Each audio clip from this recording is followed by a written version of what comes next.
Саламатсыздар. Адатта мен чоң бир аудиториядан сурайм да. Сиздер качан инсан болуп калдыңар эле?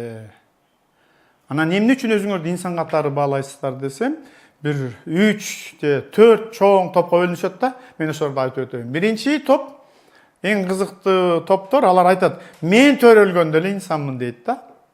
Ана мен тамашалап сурайм. Демек сиз төрөлгөндө эле кайсыл көйнөк керек экенин, кандай тамак керек экенин түшүнүп төрөйсүз десем эле ойлонуп калышат да. Демек төрөлгөндө биз эч убакта инсан болбойбуз. А экинчи бир чоңураак топ айтат: "Мен ушу бала бакчаны бүтүргөндө, же болбосо мектепти бүтүргөндө, же дипломду алганда" деп айтышат да. Демек билим менен байланыштырат. Анда мен тамашалап калам. Сиздин бир курбуңуз айылда калып, жогорку окуу жайга келбей эле өзүнүн жеке чечими менен турмушка чыгып, балалуу болду. Сиз азыр окуп атасыз.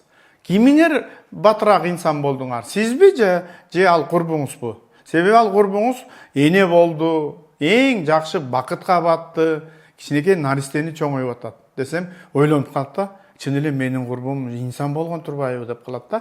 Демек билим ооба инсанды аныктайт, бирок ал негизгиси эмес экен. Үчүнчү бир чоң топ: "Мен инсанмын агай, себеби менде паспортум бар" дейт да. Же болбосо "Мен машина айдаган айдоочу күбөлүгүм бар" деп ушундай бир документтердин негизинде айтышат да. "Мен инсанмын агай" депчи. Бул деле туура, бирок бул эң негизгилер эмес да. Ошондуктан биз азыр сиздер менен ушул инсан качан калыптанат, качан эмнеден, эмне үчүн инсан деп айтабыз? Или бардык эле адамдар төрөлгөндөр ошол инсанга чейин өнүгүшөбү деген чоң суроого жооп берүүгө аракет кылалы. Демек, биз жалпылап айтканда мындай деп айтышыбыз керек да.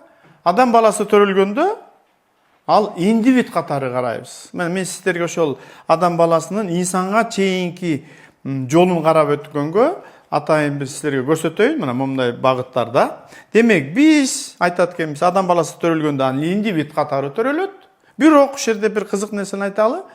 Адам баласы кайсы жерде төрөлгөнүнө карабастан, кандай шарттарда төрөлгөнүнө карабастан, качан төрөлгөнүнө карабастан, ал кичинекей адамдын баласы жалпы адамзат басып өткөн тарыхый жолдордун негизинде пайда болгон потенциал менен төрөлөт да. Башкача айтканда, ал келечектеги мүмкүнчүлүктөр менен төрөлөт. Бул эң чоң, бул дүйнөнүн мындай бир купуя сырлары да. Демек, биз кичинекей баланы индивид дейт экенбиз.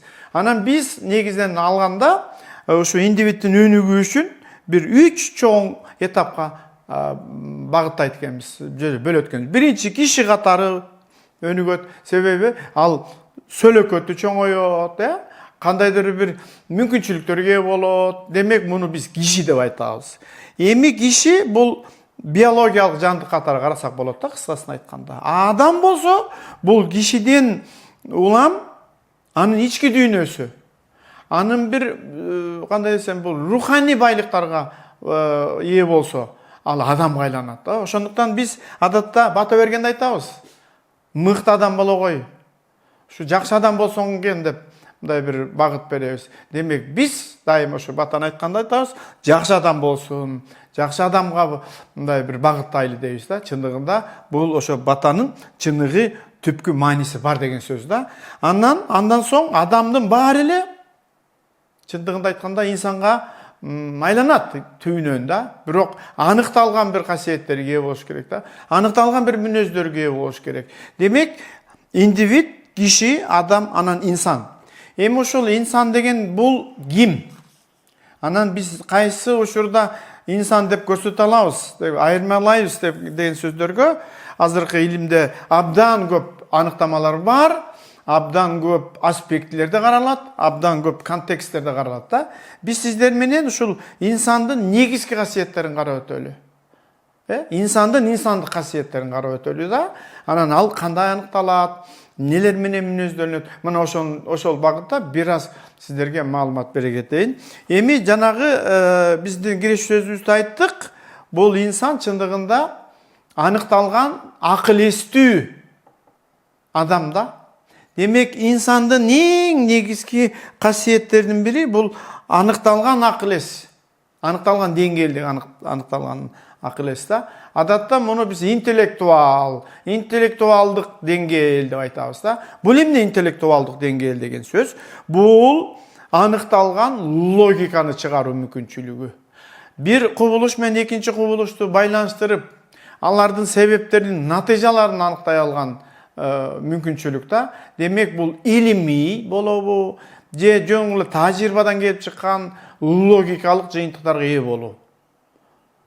Демек бул акыл эстин аныкталган деңгээли. Адатта азыркы учурда бардык жерде эле баарыбыз билебиз, бул интеллектуалдык деңгээл IQ критерий менен аныкталады. Муну жакшы билсеңиздер керек. Экинчиси, инсандын инсан болуп турганы бул анын жоопкерчилиги. Себеби мен жана ушкай түшүндүрдүм, кичинекей бала өзүнүн аракеттерине кайсы бир деңгээлде жооп бере албайт. Башкача айтканда ал тандоосу дагы, жана башка кыймыл аракети дагы мындай жоопкерчиликти сезүү менен эмес болот да. Ошондуктан жоопкерчилик бул эми таза багытта бул юридикалык нормага айланат да.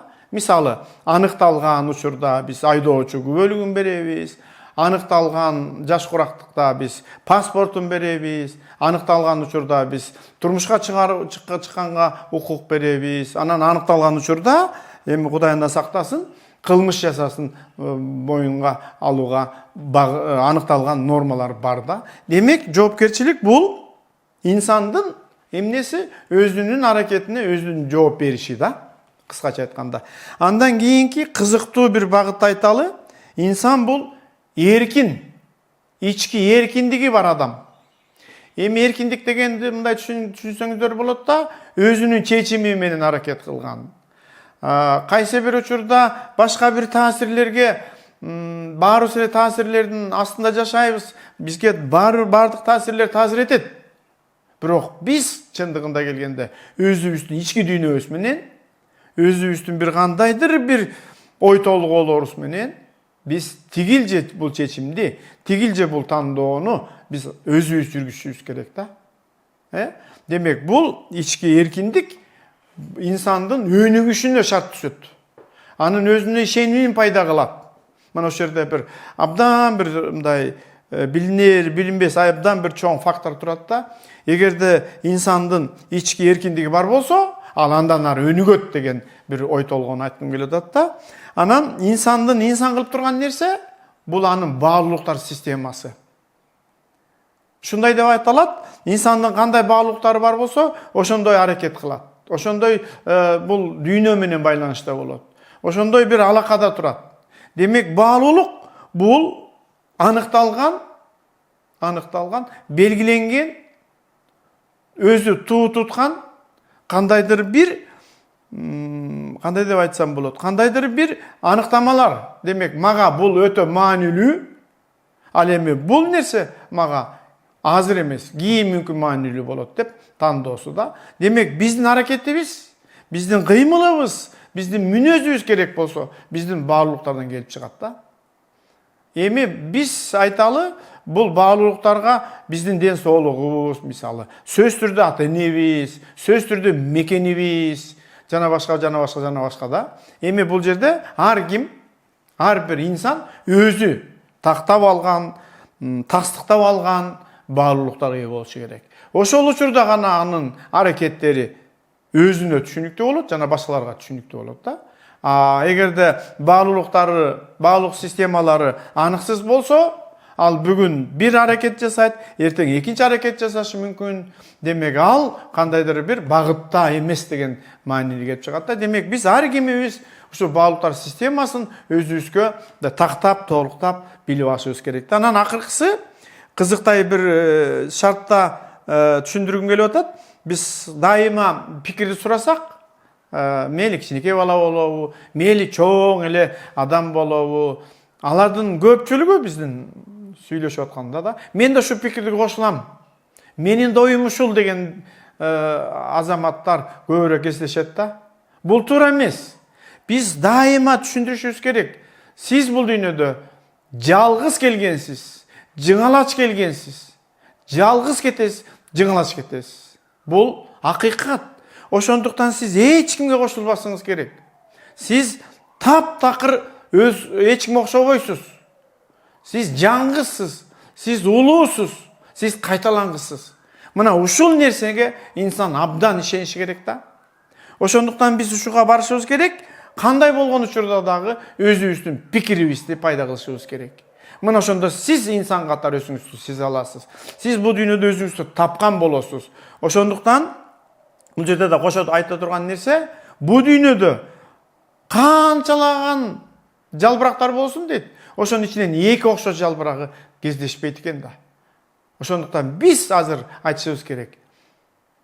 Биздин пикир эмес, менин пикирим, менин оюм боюнча деп, ар кимибиз, ар бир окуя боюнча, кубулуш боюнча так ой пикирди билдирип, өзгөчөлөнүп турганга биз барышыбыз керек. И кичинекей балдарга да ошону үйрөтүшүбүз керек да. Сиз кайталангысыз, сиз улуусуз, сиз укмушсуз деген нерсеге биз дайыма багыт беришибиз керек. Мына ошол учурда гана инсан катары ачылат. Анын өнүгүш андан ары кандай десем, өнүгүшүнүн жолу ачылат да. Ошондуктан урматтуу достор, демек биз абдан татаал жолду басып өтүү менен, абдан бир кызыктуу өзгөрүүлөрдүн жардамы менен, анын эң негизгиси өзүбүздүн нукура сезимдерибиз менен, өзүбүздүн бир ишмердүүлүгүбүз менен инсанга айланат экенбиз. Ошондуктан сиздерге мен дайыма ийгилик каалайм, ден соолук каалайм. Бу дүйнөдөн эмне кааласаңыздар, эмнени тилесеңиздер, ошолор аткарылган болсун. Чоң рахмат, ийгилик.